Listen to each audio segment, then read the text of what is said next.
Hej og hjertelig velkommen her på kanalen Pira. Vi fortsætter, hvor vi slap i sidste uge. Med at lave en lad os lige sende ham ud efter noget med vand.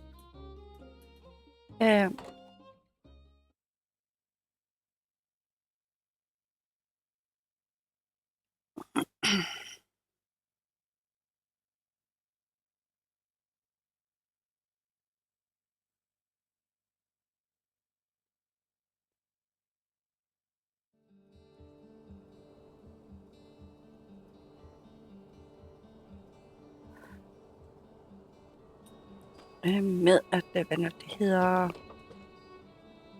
at bygge en bogreol til Unsuure. Der er også hvad nu det hedder, forstærkelse af kabelbanen deroppe, som Justice så jeg faldt ned fra i forbindelse med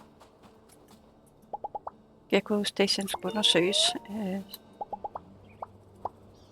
Men lad os lige sige godmorgen til de kæledyr, vi kan adoptere.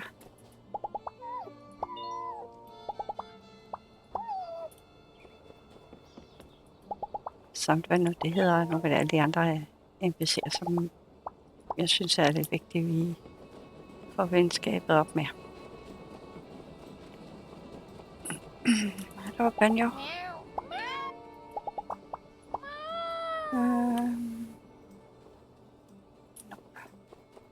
Hvor er en anden orange kat?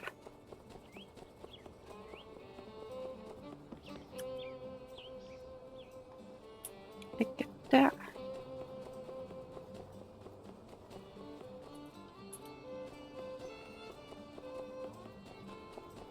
Der var den.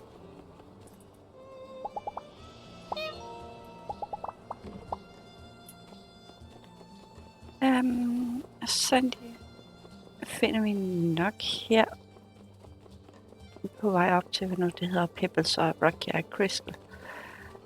Lad os lige se. Det er mandag, så vi skal have trænjern.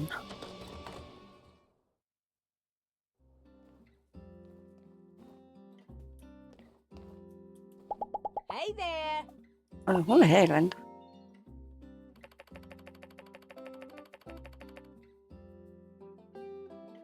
Kniøre hopper. Okay. Jamen, det bliver nok lidt svært. Pebbles, kan du komme her?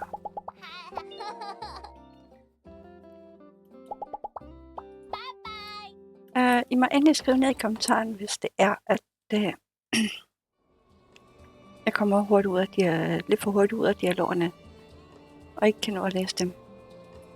Så vil jeg bruge lidt mere tid på at lade dem stå. Men hvis det er fint nok med, som det er nu, og som taget lige glemmer, og lige holde lidt igen, så vil jeg fortsætte med det. Men der er ingen grund til, at I ikke kan følge med. Ja, lad os finde Pen og Miguel og Pen var der. Jeg skal så finde, hvad nu det hedder, Matilda. Hello. Have you been getting better at combat? Well, if it's not working out, I've been teaching Burgess how to play dead. Maybe you could do that. Some monsters won't eat something if they think it's been slain by another. Which monsters in particular? I'll get back to you. See ya. Jamen, det var ikke meget hjælp. Nå. Hvad har Miguel så at sige?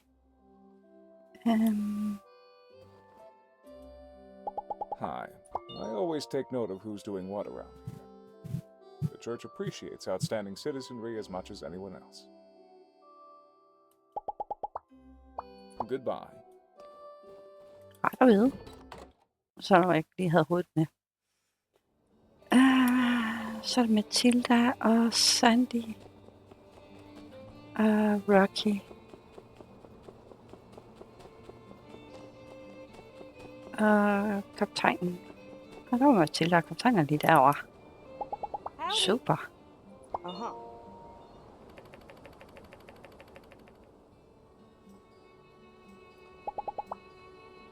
So long, partner. Og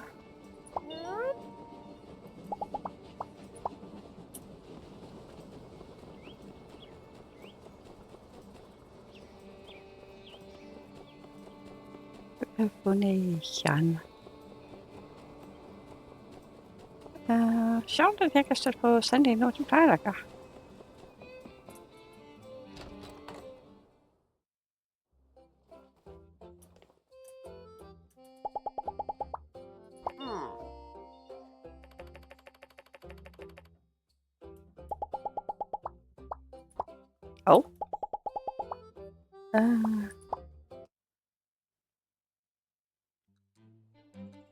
Jeg skal ligesom træne med jern.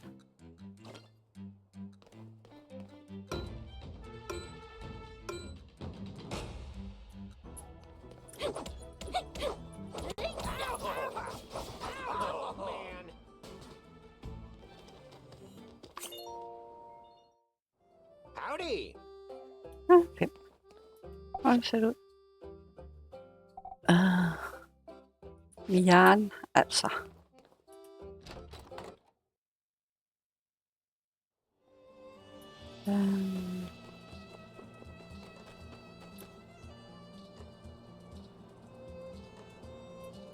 Hvor kan Sandy være henne?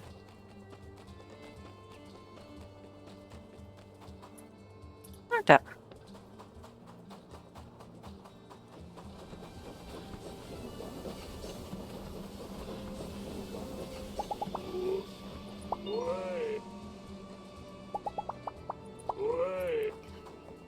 Og lad os få det op til Rocky.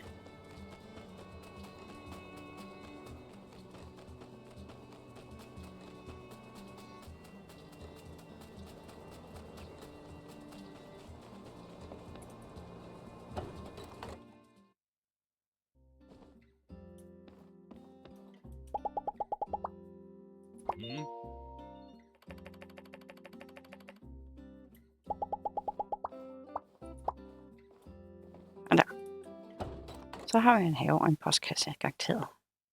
Der skal tømmes.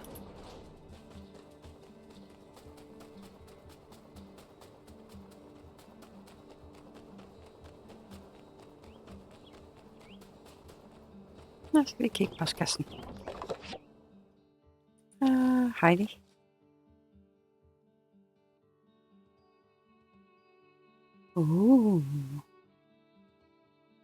Jamen, hun har opgraderet, hvad nu det hedder, sandmuren, så den rejser sig automatisk og sænker sig automatisk, eftersom der er en sandstorm eller ej. Kommer der en sandstorm, så er muren rejst. Og er der ikke nogen sandstorm, jamen så er den nede. Ret at vide. Og ja. Det er simpelthen opgradering til vores furnace. Og så gæsten. Men lad os lige hvad noget, der hedder passaven.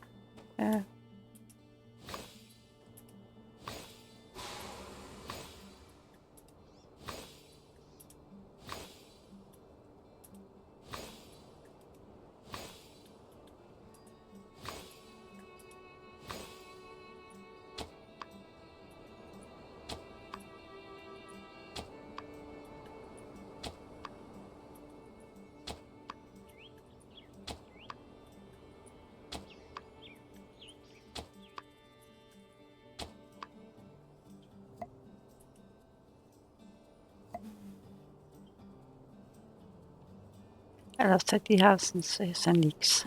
Jeg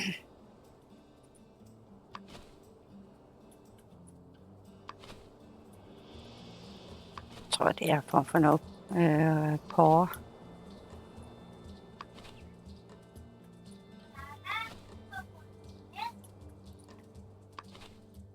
Det er sådan, jeg ked af, at der lige skulle være en telefon med. En vand og en kødning. Okay. Frø. Sådan der. Og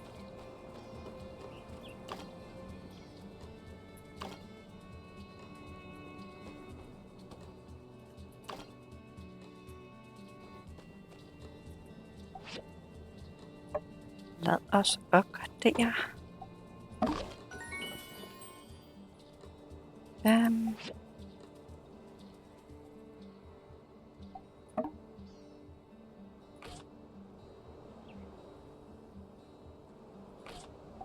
Der er spurgt dem, der er i stedet for.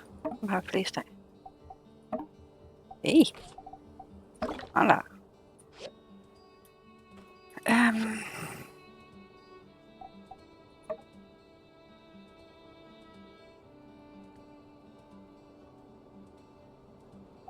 Ja, der skal vi have opgraderet.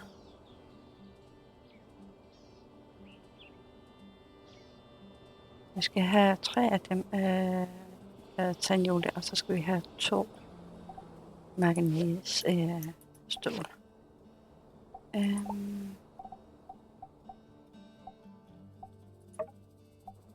Lad os lave 12 af dem. Og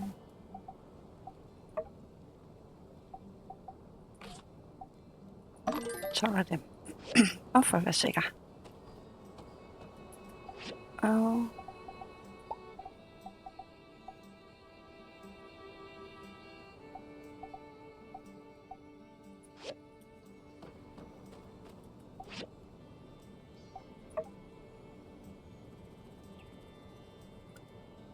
Og lad os lave 5, og så sætte noget mere over lige så snart det, hvad det hedder.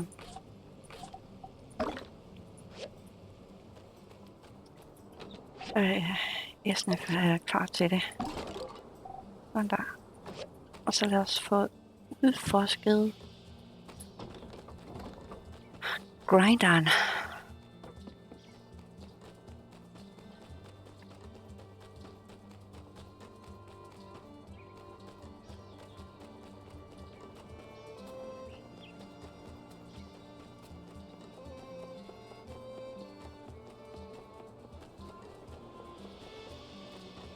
Terrifically terrified, Tori.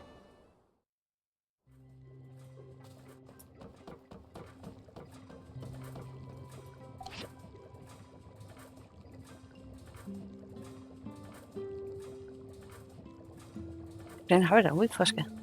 Det skal da bare opgraderes.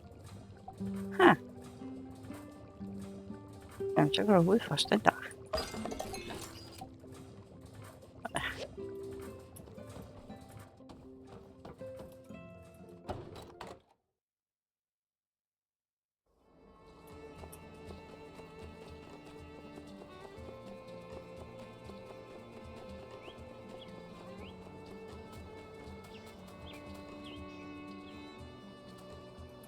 Lad os se, hvad har vi?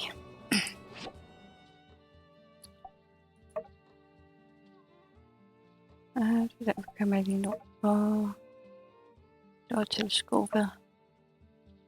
Og det var den, vi ikke kunne lave. Og hvad har vi nyt? Det var simpelthen den der. Glemmer.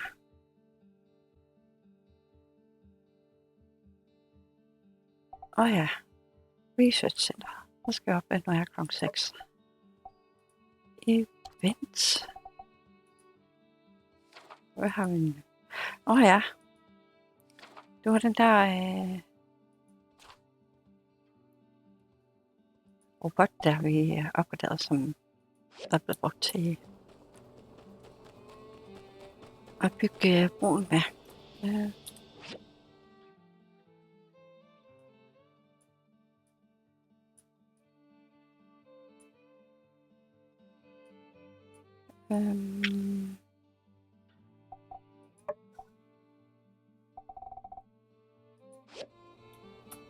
Jamen, jeg godt. Hey, giv vide, om der er en hest. Jeg kan ikke lige se, hvad vi skal bruge den til. Lad os lige se. Med Cooper her. Kameler og okser. Det er lidt meget.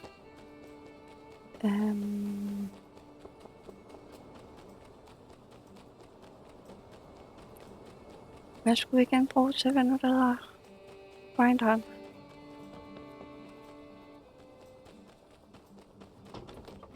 Fordi så kunne det godt.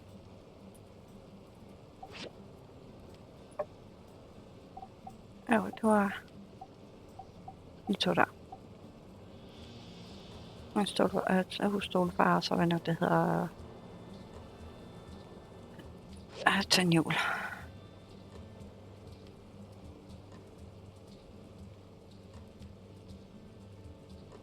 Og den faldt om 5 timer. Jamen, jo, lad os hoppe i minen. Så jeg kan komme lidt længere på ned af. Men samtidig hente ressourcer.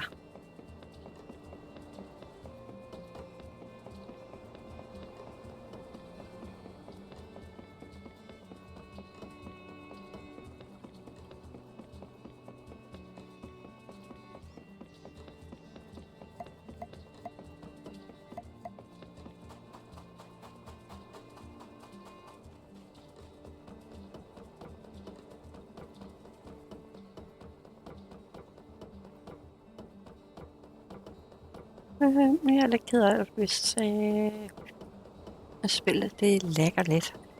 Jeg har godt nok genstartet min maskine.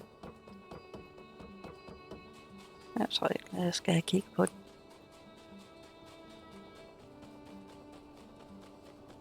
For eksempel har jeg afstillet nogle spil, som jeg ikke spiller, og jeg har slet ikke nogle mods og noget. Eller i hvert fald lige halveret lidt.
Jeg ved ikke lige, hvor jeg er henne. Jeg kan i hvert fald se, at der er en kiste.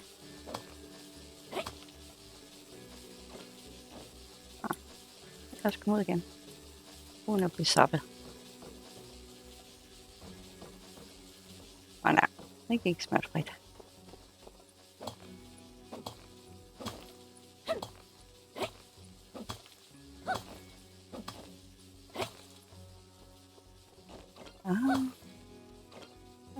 Vi er på niveau 3.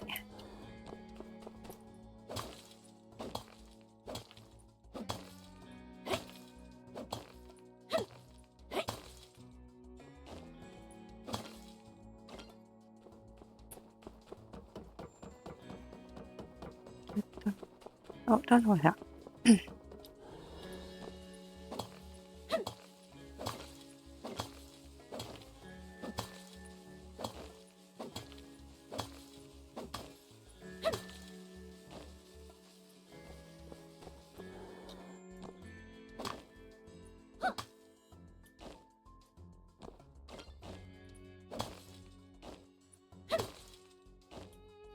Og jeg skal lige se.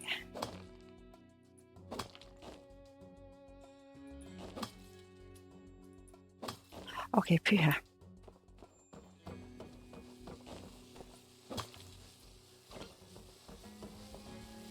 der var kisten.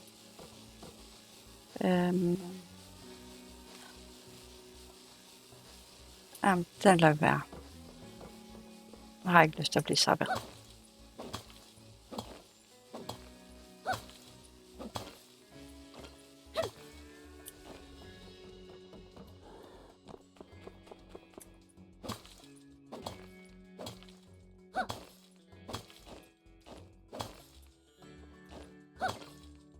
Det var heller ikke sådan...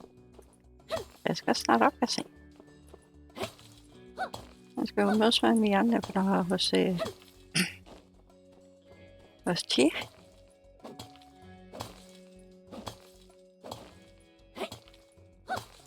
Eller hvad nu hedder. Jeg kan ikke udtale det kinesiske navn der.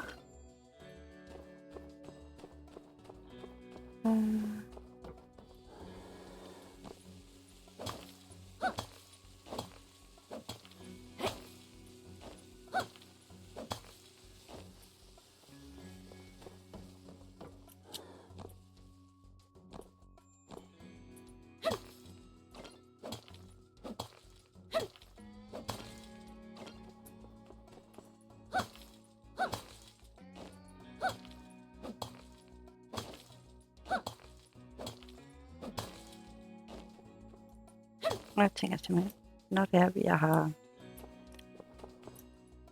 fundet alle tre dele til de tre sidste dele til teleskopet, så går vi simpelthen bare i gang med at lede efter det hele til museet.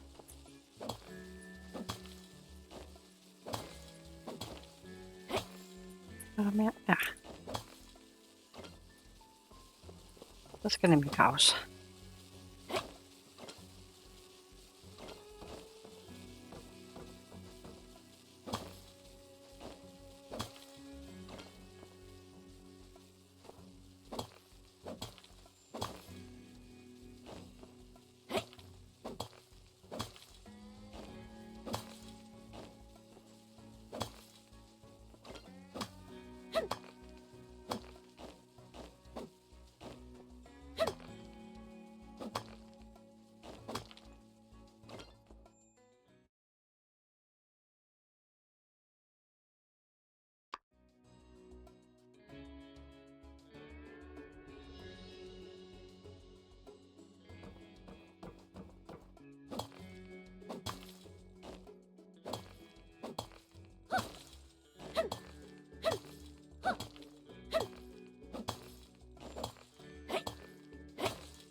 got started without you.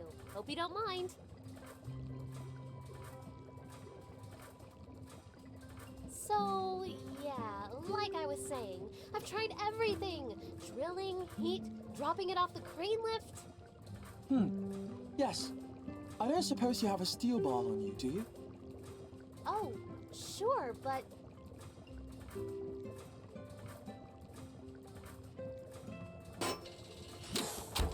What the... we...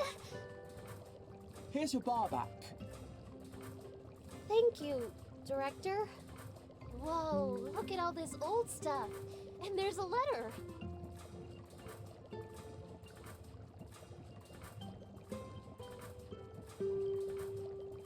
I hope you're reading this under the light of the sun again and not still from the darkness. It's been 60 years since that event, which some people are starting to call the Day of Calamity. I hope this capsule can travel through time and show that whatever happened, there was some warmth in these dark times. Wishing you luck and a bright sun, Hicks. By Peach! It's a time capsule from the Age of Darkness! From right around the time of the first builder, Victor! What are the odds of us finding this? Wow, and everything here is preserved perfectly! What do you want to look at?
Unfortunate. Based on the approximate age of the box, I was hoping we'd find something undiscovered. These are all objects of interest, but I'm afraid none are particularly unique.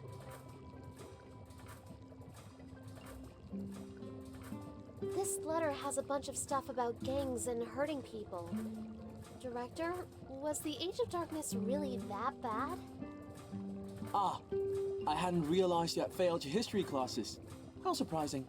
Allow me to enlighten you. Yes. In fact, this letter is rather tame in its descriptions. In the first 50 years after the Day of Calamity, the surviving population were lucky to locate even one proper meal per day, resulting in desperate panic and constant tribe-like warfare over resources.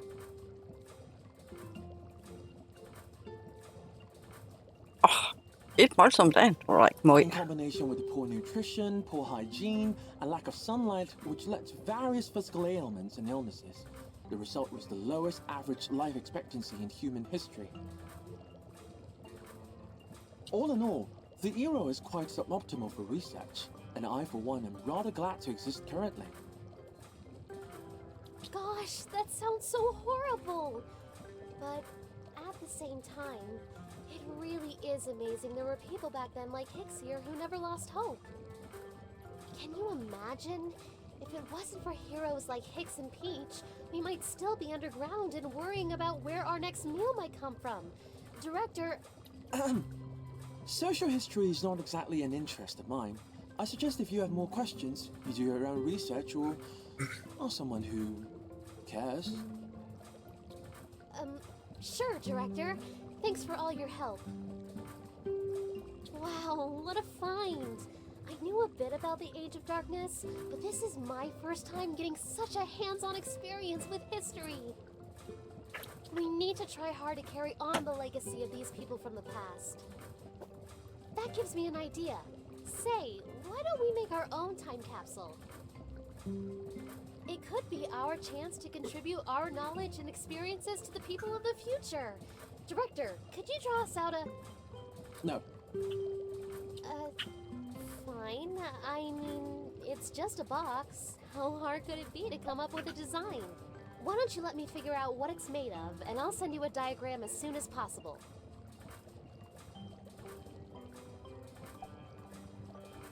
Det lyder som en god idé. Lad os gå med det. I knew you'd be into it. While you're working on it, I'll gather up some historical stuff we can put in there. Maybe we can provide the people of the future with something more substantial than our old pal Hicks. Anyway, once you're done, bring the box to me. Then we'll go bury it. Oh, and let's each also bring one personal item that we want to send to the future. Make sure it's something that doesn't expire. Okay, it's a plan. Catch up with you soon. En tidskapsel. Spændende.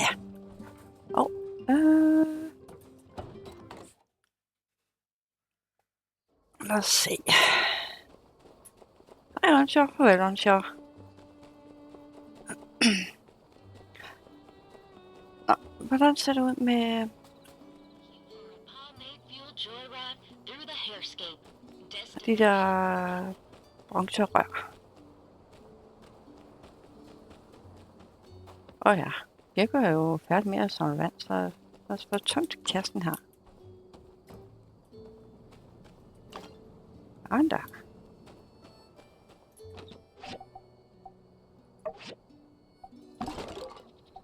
Ja, så er med dig. Lad os se.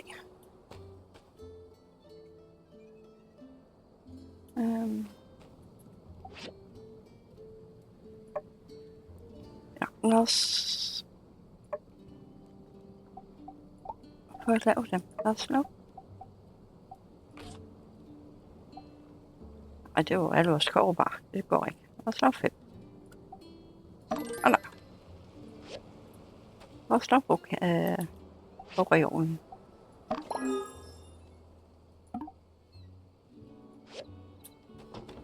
Og så få sat den op.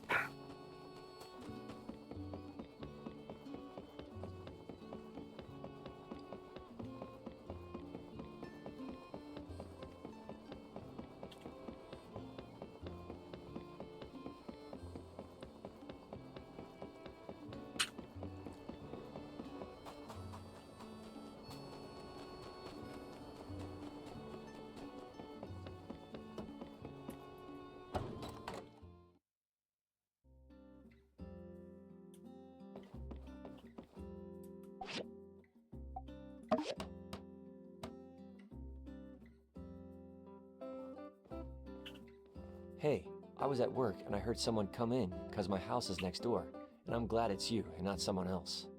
Whoa.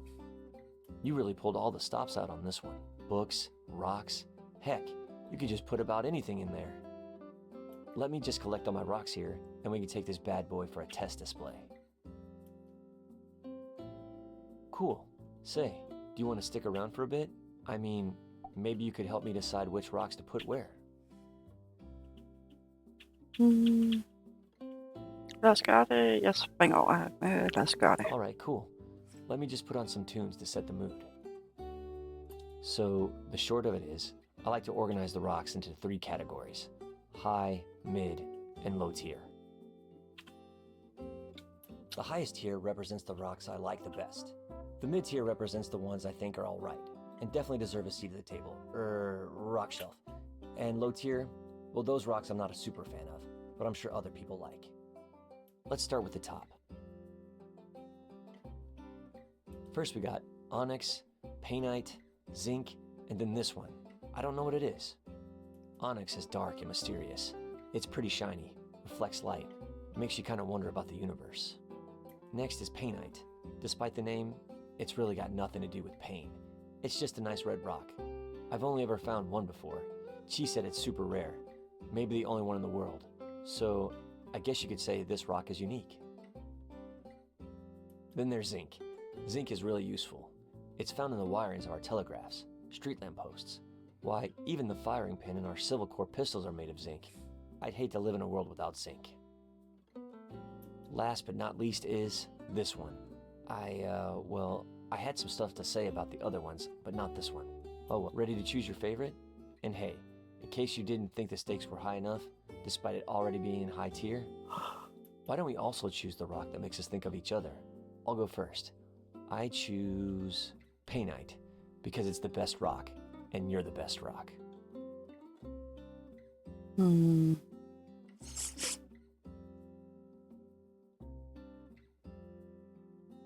Lad os gå med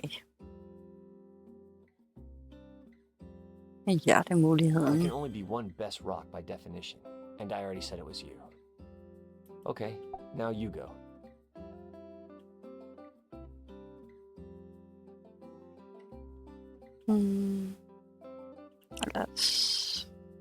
Der er onyx, og der er zink. Lad os prøve den anden. Den sidste her.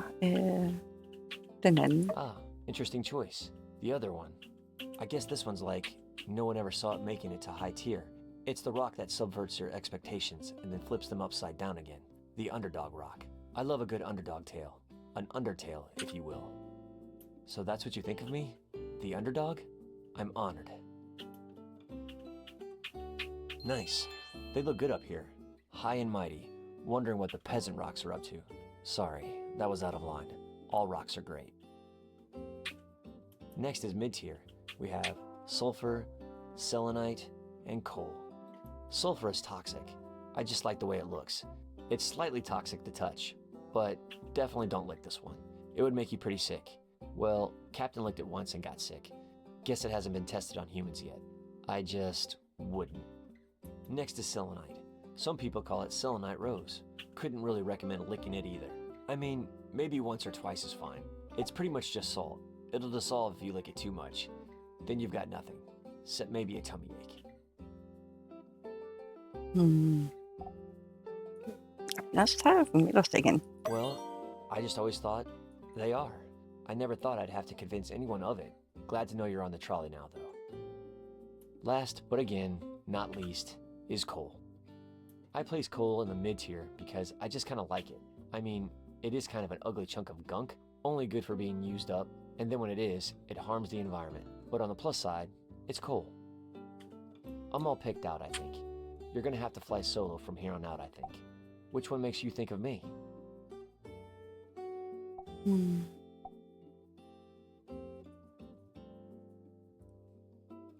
Og lad os gå med mulighed nummer 2. Selenite. Yes, salt. Nature's candy. I'm honored that you would even think to associate me with one of the world's most diligent and memorable condiments. Maybe one day I can work my way up to ketchup, the deputy of condiments. Alright, whew. Finally, we're about ready to wrap things up with low tier. Last and least. Need a minute, or are you ready? Og lad os fortsætte med hjertemulighederne. Thanks. It's nice that you're listening. It's one of the things I like best about you. Not everybody likes to listen. I don't mind if they don't, but it's better when somebody does. Especially when it's you doing the listening. Gotta write that one down. Later. On paper. Alright, final tier. These are a lot of what people call regular rocks. Granite, sandstone, marble. Some of them have bits of quartz in them that sparkle in the sunlight. Some of them are quartz. When it comes to squeaking into bottom tier, the main thing I look for here is hustle. What shape is the rock? Does it look like it's a hard worker? Does it look like it started from the bottom and now it's trying to get into the bottom tier? This piece of granite to me looks like a fluffy cloud. The fact that such a hard, sturdy piece of rock could be so fluffy and cute makes me think I can be whatever I want to be. This sandstone, the fact that it's called a sandstone and not a sand rock, despite its location, I can't help but admire its rebellious spirit. This quartz, there are many others like it, but this one's mine. It's the most common crystal in the world. If you don't count feldspar. In some places, it's see-through. In other places, it's milky and not so see-through. Is it hiding secrets? Is it transparent about other things? When light passes through, it creates a rainbow. Even though it's common, its shape is unique, the same way every snowflake is unique. And when it wants to, it can create an amazing display of color. Well, like just about any crystal, really. That's why quartz is bottom tier.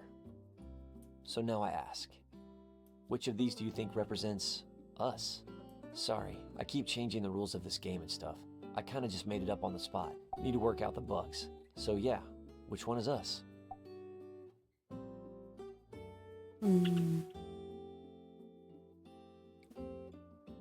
Looks like quartz. Yeah, in a weird way, I think it is. Wow, there you have it. That took a lot longer than I expected, but the results speak for themselves. This is probably the best display I've ever seen. Thanks for helping me. Feel free to come and check out the rocks anytime. Doors always open. See ya.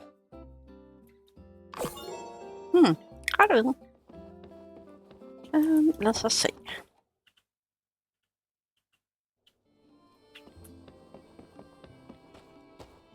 Hvad har vi ellers?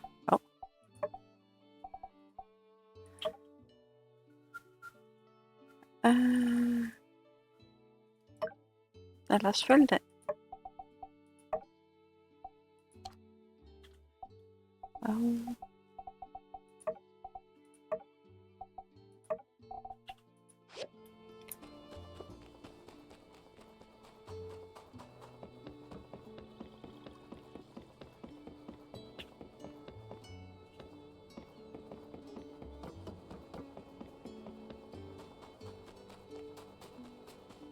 Hvad ser ud med... Jeg så, hvordan det ser ud med... Hvad nu det hedder? Det her kår tandhjul. De er ikke engang færdige endnu.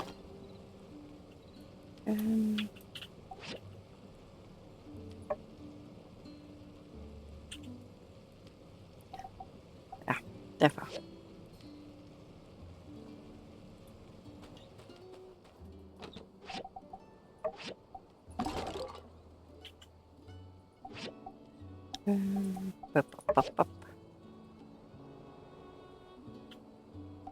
Jeg tror vist, at vi skal købe nogle store kasser til vores materialer.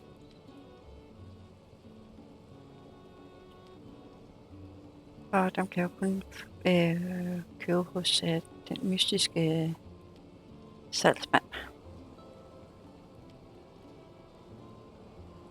Og han er jo rejst videre.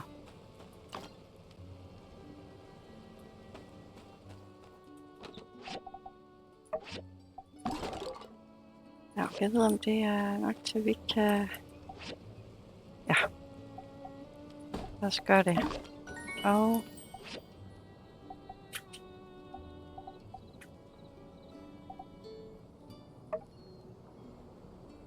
Der står 4.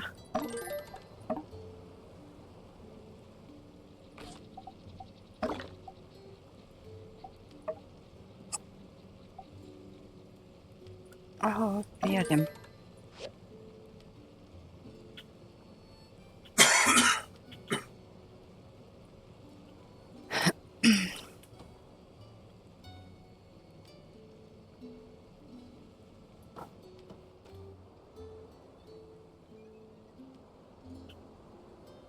Hvad skal jeg tage på det til? Jeg kan ikke se.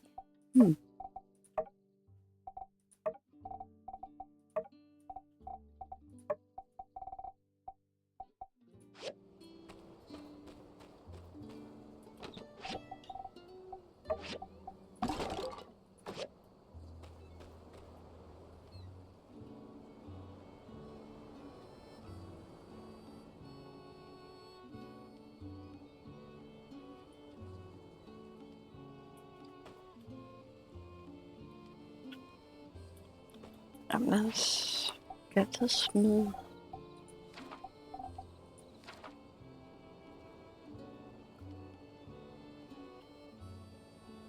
Jeg skal opgraderes den der. Lad os se. Kan jeg overhovedet nå at komme med?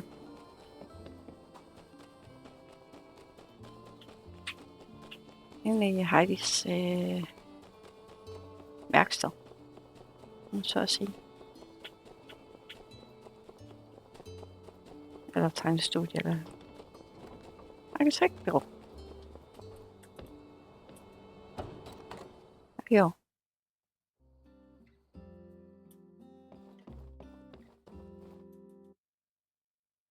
Lad os se.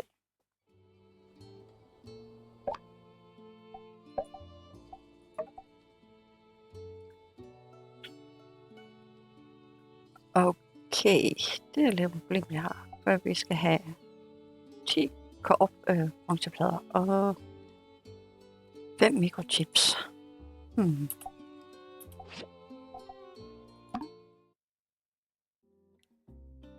Vi gør noget andet i tilfælde. Hvor meget koster den?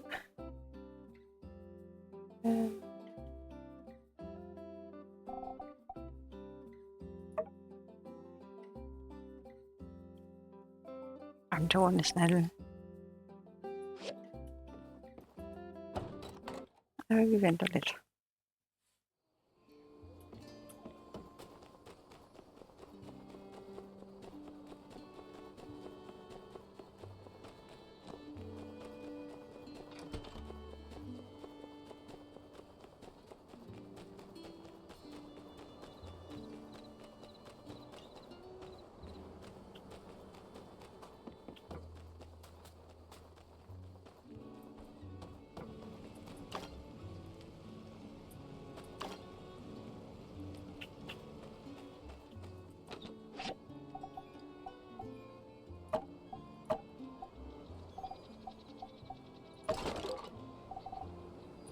Sådan der.